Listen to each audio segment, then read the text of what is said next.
Hey guys, welcome back to the Brando and Joe podcast. For this week, we have Dr. Jenipher Cornelius. She is a coworker of mine at Latchmere, has extensive experience working for many companies, including Goldman Sachs, and also is a professor, an adjunct professor at CSU Global, and has a lot of experience in many fields. So welcome, Jen. Thank you. Thanks for having me. Thanks for joining us. We're excited. Usually Joe is the one who does the intro, so I was a little caught off guard there. It was perfect. 10 out of 10, Brandon. but no, we're really happy to have you on here, Jen. I am very happy to have you personally because I've gotten to learn so much from you at work, and I have been wanting to get you on here so you can help other people learn just like you've been helping me. Oh, well, I'm excited. Hopefully I can help. So, first off, we want to congratulate you because you did just get your doctorate in strategic leadership. And we want to kind of open up the conversation starting with your doctorate. What kind of pushed you down the path to get your doctorate in that specific field? Yeah, that's a great question. I started this process because I went into my mentor from my MBA program. She asked me to teach a class at Goldman University, which is in Nebraska. I also adjunct there regularly. But this was back in 2018, and she asked me if I wanted to teach this class. They were looking for someone. She was the dean of the program. I was like, probably not. And she was like, oh, come on, we need you. I need you. And I was like, well, what's the worst that could happen here? So it was teaching qualitative methods. So this is something that I hadn't touched and I don't even know how long. So it was I had to learn it at the same time as I was teaching these business students, and it was overwhelming. But what I found during that course of the 8 weeks that I was teaching was my calling, my passion. This is what I wanted to do. And so I talked to her about it, and she said, well, if you really want to teach full time, you need a doctorate. And I was like, well, maybe I don't want to teach full time. Maybe I don't. Because I wasn't really thinking that was going to be a path that I was going to go down. I mean, I had a career, I had a family. It just wasn't something that was high on the list to do until it was. And then, so I started seeking out different doctoral programs, and I really wanted to find one that was going to be more practical and applicable to any profession I went into. And I really dove into the PhD side and the doctorate of this one is strategic leadership, and decided to go with the doctorate of strategic leadership instead of a PhD in, organizational leadership or whatever they are now. And that's because it was 70% practical application where I could actually learn to use the tools in the real world. And higher education is very difficult to get into, very, very difficult. So I didn't want to put all of my eggs in one basket, and I really wanted to learn how to take something that I was learning in school and then apply it to a career. So I went down that road because the difference between a PhD would be 70% research-based and 30% practical application, where mine is 70% practical application, 30% research. So for me, it was the best of both worlds. And so that's what pushed me to get that doctorate. And it was probably one of the best decisions of my life. I mean, it literally, truly has changed my whole entire way of thinking, and it's changed my outlook on a lot. Some things for the better, and some things, I feel sorry for people who now don't showcase the type of leadership that I expect them to because of what I've learned. So, no, that's a really cool pathway you have going on there. I'm super interested in that teaching aspect. So I know there's a couple of other students in our IO cohort and other universities that would love to teach as well as be a practitioner. What were some things that you did to kind of help you prepare for those initial teaching classes? Is there anything that kind of comes to mind? Yes. And I would give this advice to anyone doing anything that you would have to be in front of a camera for, or in this case, it was in person. So it was even more nerve-wracking for me because I was standing in front of people, real people, but practice, practice, practice. Don't think that, if I say it in my head, that's how it's going to come out, or my facial expressions, or my body language, or the way I'm writing, because now I have to write in front of people. These are all things that you take for granted, and you think, fine at this. But are you? I mean, the more I practiced, and I will tell you, in the course that I taught, qualitative methods, I had to teach this specific aspect in Excel. And I will tell you, Excel is my nemesis. It is my nemesis. And my husband is a master Excel. Like, they have courses and he is the master Excel level. So I actually brought him in to my class as a guest speaker to teach this. So utilize your resources is another one. If you are not strong in something, don't try to make yourself strong just because you need this for this amount of time. Find out if you have a resource that you can tap into, because not only are you getting help that you need, but now you're showcasing somebody else's expertise, and it's a win-win. No, that's big too. And I like what you said there about like bringing your husband in is also important to teach some of these students, because it gives like another resource. Like as a professor, you're a resource to somebody, and then you bring in another person, and then your students have someone else they can reach out to. Yes. Networking also is something that's so important to do, and making sure that you expand your network outside of your lane. Because you never know. In this case, it was, my husband is in accounting and finance and works with Excel all the time, and that was very helpful. But you never know who you're going to need and when you're going to need them. So the bigger your Rolodex, the better you're off. Yeah, and you have a lot of experience with networking. Just to like pivot for a second, like you worked for like a networking organization for a second as well, didn't you? Yes, I've worked for 2 now. So yes, and that's where one of the questions we'll talk about a little bit later. My career path has given me the opportunity to work with a couple of networking organizations and meet people that I would never have the opportunity to meet. My network now is bigger on a national scale than it is in my own backyard. No, it's super. We always talk about how important networking is. We've had I think we've even had like episodes dedicated to networking, because especially in like the IO field and just like business on like a larger scale, you kind of need to network. Like I think it's very hard to especially just for like applying jobs. Mm-hmm. Like doing like the easy apply like LinkedIn thing, like I don't know how far that's gonna get us these days. That's definitely in the past. And the more people that you know and the connections that you have, I won't go down on a tangent of LinkedIn except for this one small thing, but those connections are so important, because you could be 7 people removed from the person that's going to introduce you into your next job. So if you ask and reach out and say, hey, I see you're connected to so-and-so, can you make an introduction? I'm looking to get into this company, or I'm looking to talk to someone in this field. I mean, what an easy way to do that is to find out on LinkedIn who's connected to who. Yeah, and on top of that, like not just like connecting for job purposes, but for knowledge too. Like I leverage you for knowledge all the time. Granted, now I got to know you through work, but I've reached out to people through this podcast and have learned so much more about like the field and what I'm looking for, just through just networking on the side anyways. Yeah, it's helpful, necessary. Oh, 100%. So now we kind of want to like pivot a little bit and talk a little bit about the experience that you have as like a chief experience officer, which is obviously like a big role. So with that role, how did your career path lead you to that? And could you kind of walk us through what type of work you do? Yes. So I'm going to start a little bit further back than that role. And I have a nearly 20-year career in finance, and banking and finance, and all different spaces of that: retail banking, corporate banking, commercial banking, investment banking, all of the things. And I made a decision. I feel like I was an early adopter, or a trendsetter, if you will, of the Great Resignation, because I left my job at Goldman Sachs in December of 2020.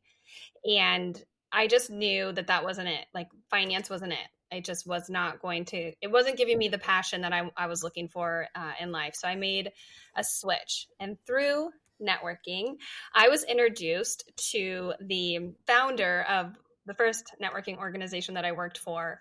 And I started working there 3 months later after I left Goldman. It was great. It was something new. I developed my own role through the projects I was doing at my doctorate program. I created this role because I found stuff that was missing. And so I said, you know what, I could do that. Like I could easily do this and I should be doing it because I recognize that this is a challenge and this is one of my strengths. And that was really about member experience. And so I created this role. I worked in that for over a year. And then due to some, financial situations, I was laid off at that job and started consulting. And again, through networking, was introduced to the CEO of Nexco National, which is where I do some fractional chief experience officer work. And because of all the experience I had with the other networking organization, they brought me on. Again, this is in a fractional sense. And for those of you that don't know what that means, it means that I am not a W-2 employee. I work 1099 contract. I do it very part-time.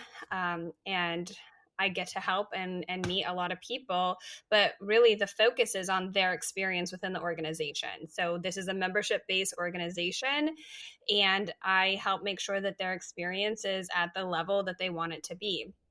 And one of the things that I do is, or have done, I guess, is developed value add-ons for the members to make sure that it's not just about networking. It's not just about going to their meetings. What else do they get with their membership? And so we develop some workshops, and we do monthly workshops. We do speed networking. I helped with the newsletter. So it's just like a bunch of things that would elevate the member experience. That word, speed networking, it sounds pretty interesting. Is it kind of like a speed dating, but just networking basically? Yes, and I used to call it the speed dating of networking, but they asked me to stop calling it that because it gives people the wrong idea. This is no part of this is dating, although I technically think that it is, because you are going to see if you meet people who you can connect with, that you could do business with in a very quick meetup. And it's all done via Zoom. So there's this is definitely something I would recommend for your program, your cohort, and all future cohorts, is to start participating in some speed networking, which is, again, you go in, you say who you are, what you do, you give your 30-second elevator pitch, and 2 minutes later you're swept out to another Zoom room to do the same thing. Yeah, I'm sure I've said this to you, Jen, but I like joke and call networking socially acceptable flirting. Yeah. So like, it's true though. And because like you are maintaining relationships and you have to have these types of conversations, and like you have to get to know somebody on like a personal level, especially when it comes to like, for instance, you and I, Jen, had a discussion offline about mentorship and like all of that and everything that comes with that, and the relationship building of mentorship is like similar to what we're kind of talking about with networking, I would say. And I would love to hear your thoughts on that as well. Yeah, I mean, when you start networking and start building a relationship, that the first question that you should be asking is, what can I offer them? It's not what can they give me. It's what can I offer them? And it's all about the person on the other side. And if you take that mindset of it's all about them, it comes back to you as well, because if they are thinking, what can I get from them? You're going to be teaching them something else. You're going to be teaching them about giving, and then that all comes back to you tenfold. And I just think that it's interesting to see the difference in not only quality but quantity of referrals that people get. And this is in the business world, but when their mindset is about giving to others versus taking from others. So it's really important. And then with the mentorship and the relationship building, that again is all about, what can I help you with? What can I do for you to help grow you as a mentor? And as a mentee, it's, is my sponge wrung out right now to be able to soak up every single thing this mentor is telling me? And it's either going to go into one of three filters. I'm going to use right away, I'm going to use later, or I'm not going to use at all. But just because you don't use it doesn't mean that you're not going to teach it to someone else. So taking it all in and just really being a sponge as a mentee is absolutely critical. To your first point about kind of being able to like give and not just get from this networking, I think is so important, because to some people, networking is like, I'm just going to message a whole bunch of people and just ask, and take. But when you really form that relationship of like, hey, I found this cool article and I wanted to show you, and like give them that, or just like other resources, pieces of information, I feel like that relationship just becomes so much stronger. And so I agree wholeheartedly. And I like that you guys brought up the mentorship thing, because actually in our cohort, we just got like our new mentees, or like the mentorship pairings. So I like to hear that like kind of advice that you gave. Are there any other kind of things as a mentor, or us as mentors now, that we can do to kind of like make that relationship even stronger, or like different things that we could, I guess, help with? I'm mostly asking for me too, just because I've never been a mentor, but I'm excited. Yes. Happy you plugged this, Joe. This is great. Yeah. Push our whole cohort to listen. As a mentor, a couple of things. One, you don't know it all. So please don't think that you can't learn from your mentee.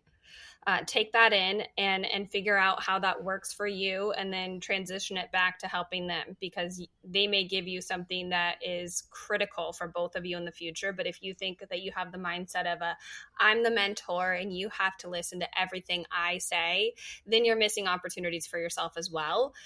And it also makes you not a very good mentor because you're closed-minded. And so just making sure that you have that open mindset and that growth mindset, that you can learn just as much as you can teach. And then don't take things personally. It doesn't help if you think that because you're not clicking or vibing well with your mentee right away, that it's on you. It's okay. You have to really figure out how you're going to make those adjustments, because as the mentor, as the leader in this situation, you have to make adjustments to help, because you're there to help somebody else. It's not about you, it's about them. So you have to make sure that you're transitioning and thinking about, how can I change what I'm doing to make sure that I'm helping them be successful. And I think that's the biggest piece of advice, is it's not about you. And I think that it's important too, because when you think about it in terms of mentoring somebody, it's about like the impact you can have for them. Mm-hmm. So when you're trying to like have that impact, and not just have them be a sponge to you, but you need to be like reciprocating that to them, because they can be teaching you, like you said. Mm-hmm. So when you're learning from them, it actually will make you a better mentor. And I feel like it would deepen the experience as well. Is that kind of something you've seen? 100%. And the other thing is, when you set up expectations, like, this is how I want and will and think would work for us to communicate together. This is how I think it would be helpful if I'm saying something to you and it's not clear, if you ask me a question instead of taking it away and talking about it later with somebody else. I'm open to like putting all of this out up front as a mentor, and say, I'm here to help you, and I'm here to be the best mentor I can be. But in order to do that, we have to make sure there's some ground rules and expectations up front, so we're both not getting frustrated if something, if there's a bump in the road. Of course. And like, I kind of want to take what you've been talking about so far throughout this episode and transition into like your working career. Mm-hmm. But before that, I want to make the point that like, it's pretty obvious that like, because you got an MBA and a doctorate in strategic leadership, like these aren't like IO careers or IO degrees, but the information, I would say, that you're giving us right now is heavily IO. So it's really awesome to like hear that you're able to build off of like some of the things that Joe and I are learning, like specifically with leadership and how to communicate with people and how to maintain strong relationships. And personally, I know you've done some work with psychological safety. So even though you haven't done an IO degree, like a lot of the work you're doing is very similar to that. And to transition that, like for your working now, you work a few part-time jobs, in the consulting world. What type of work are you doing with me? What type of work are you doing? And could you kind of like tell our viewers what type of work you do? Yeah. Well, I do a little of everything. But in the consulting world, I was very fortunate through networking to meet the owner of Latchmere Group and understand what he does and how he works. And when there was an opportunity to come on board with him part-time, I took that. And it's in organizational change management. And this is something I've never done before. I had never officially had anything in my resume background for change management consulting, but in my experience, it's all transferable. And so, I do a lot of big change initiatives with big organizations and walk them through how to overcome something like a brand new, presidential policy process, and we optimized their process and changed the way that they did things from several years was completely transformed into something brand new. We're doing reorg work, and helping people understand that the word and term reorganization does not mean downsizing. And so, helping in that sense. And a lot of leadership development workshops. That's one of the things that I do a lot of is leadership development. It's one of the parts that I love of my job. It's probably where I feel the most connected to the work. So that's a little of what I do there. Anything else, Brandon, that you can think of? I would add coaching. I would add coaching because, you coach me, and I've learned so much from you in just a few months. So you've had a lot of knowledge instilled in me already. Oh, thank you. Yeah, I do get the opportunity to coach all of the analysts and, be a mentor to them. So it's been fun because I get to learn, as you both have said. I do not have an IO degree. I don't think I had ever even heard of IO until maybe like a year ago. I I am the only one on our team that is not IO professional or getting a degree in IO psych. So it's been fun for me because I get to see what my background and knowledge base, connects and interacts and builds, as you said, that bridge. Yeah, 100%. And I think that it's really awesome to talk about it too. Like you said, you're not the only, or you are the only one without an IO degree on our team. But like when we start riffing about some of the stuff about IO and some of our team meetings, like I definitely don't think that, like, I feel like you belong in those conversations. Like you're able to kind of join in and speak up about a lot of the things, whether it's in that change management space or just talking about some of the concepts we work with. I feel like we're always on the same page still, which is really cool to see. Like that gap is definitely being bridged. To kind of like start and finish off this episode, we always ask all of our guests for a piece of advice that they have. Obviously, you're not in IO, so we want to kind of just hear for professionals out there who are looking to like go to grad school or maintain their careers. What kind of advice do you have for them? Yeah, I would say the biggest piece of advice is to keep an open mindset. Your path is not your path. Whatever you think that you're going to do or want to do, be open to when other doors open for you. Be ready to walk through the door because you never know what opportunities that you're going to get. And if you start thinking about like, oh, I can only do this because I have an IO degree. I only have this experience because I have this degree. Then you're really shutting a lot of different opportunities already, and don't get that in your head. It's okay to pivot. Like I said earlier, I had nearly a 20-year career in finance.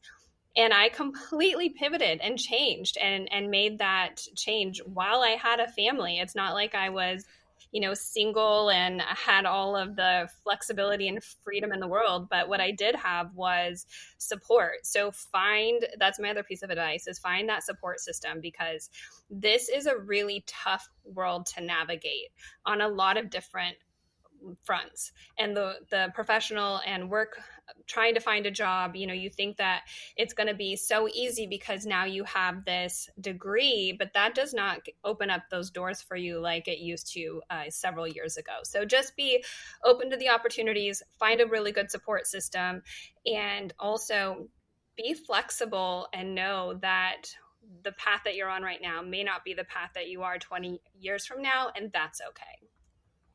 It's great advice because especially when we're young and coming right out of school, like you're like, oh, I found my internship. I know what I want to do. I like this kind of work, and this is what I'm going to do for the next 40 years of my life, and until I retire. And it's easy kind of to fall into that habit. But the best thing about our programs, as you said, is that we learn so much, and there's so many things that you can do.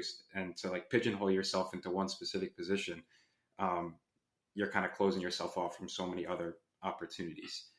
So it really is great advice. The world is your oyster. Like, go and see it, experience new things, take jobs that you might not think. I never thought I would be working several fractional part-time roles. Like that never was part of my game plan, but man, did I love that decision for myself, for my family, because I've been able to stretch myself outside of what I thought I would ever do. Yeah, I really think that all of the pieces of advice you gave are very strong, and I think all students from in all fields could definitely benefit from that. But Jen, we want to thank you so much for coming on here with us today and giving us some of your time. We really do appreciate it. It's been awesome getting to see you offline, off working hours, and get to chat with you too. Well, thanks for It was great to having meet you. I appreciate it. And I'm just going to shamelessly plug my Leadership Lowdown Instagram. I do keep it real. That is one of the things that I feel very strongly about. So come and follow me on the Leadership Lowdown on Instagram. We'll put a link for it in the bio so that people can go and follow it. Perfect. All right. Well, thank you so much. And you guys take care. Thank you, Jen. Yeah, you too. Bye. This was a really cool episode with Jen. I feel like every time she spoke, it was like another great piece of advice. Like the whole, like I know we had that question at the end where it's like one piece of advice, but like the whole episode was advice, which is really cool. Yeah, I always feel super fortunate because I basically am getting coached / mentored by her on a daily basis. And so that was kind of why I really pushed to get her to come on the podcast, because she just gives me so much good advice and is just so knowledgeable about everything. Even though she's not an IO, like she does, like I said in the episode, she does do IO work. And I just think that her perspective is so valuable for students out there who are like trying to learn what they're doing or trying to figure out their paths. And I just think that what she had to offer was just so helpful for just us sitting here. I like you said, Joe, like we got to learn so much. Yeah, 100%. I liked hearing about like the doctorate in strategic leadership. I haven't heard of that before, so it's cool to like hear that sort of perspective. And we'll also make sure to put the link below. Yeah, we'll definitely put that link in for you guys, and definitely go and check that out. And please reach out to Jen if you have any questions about anything. She's a great resource, and I can personally say that because I get to utilize her as a resource for me on a daily basis. So definitely reach out to her. She's so knowledgeable and just always willing to help. Yeah, 100%. But thank you everybody for listening, and we hope to see you next week. See you next week.